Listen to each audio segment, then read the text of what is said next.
शिकार बता की शान करे से।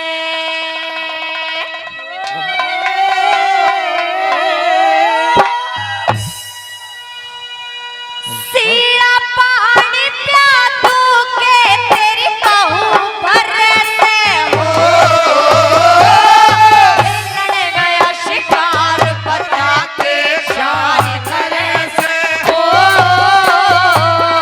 सिया पानी प्या तू के तेरी बहू भर से हो,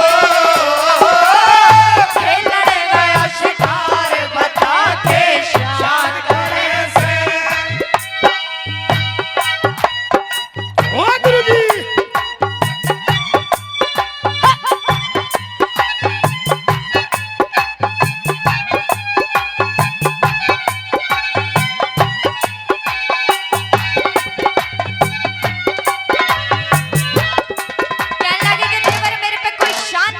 शिकार खेल का आया है, कहा करे कि चोर चोरी करना छोड़ सकता है लेकिन कदे हेरा फरी करनी नहीं छोड़ सकता, नहीं छोड़ सकता ना।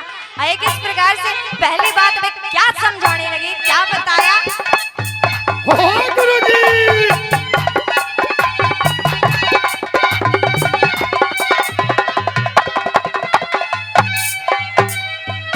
हेरा चोर छोड़ दे चोरी करना,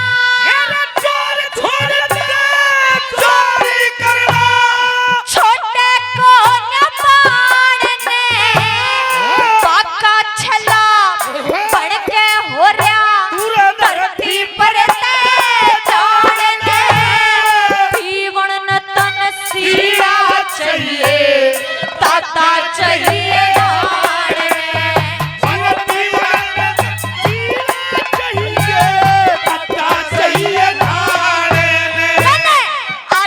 चाहिए खान के काल हो। सिया पानी प्या तू के तेरे बहू भर से हो, शिकार बता के शान करे से हो।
हर इंसान खाली आता है और खाली आते ही चला जाता है। अगर उसके बाद कुछ रह जाता है तो या तो उसकी अच्छाई रह जाती है या उसकी बुराई रह जाती है। और आदमियों की माया होती है, आज इतनी रौनक है इस पंडाल में और कल कुछ भी नहीं दिखेगा। आइए किस प्रकार से आखिरी बात में क्या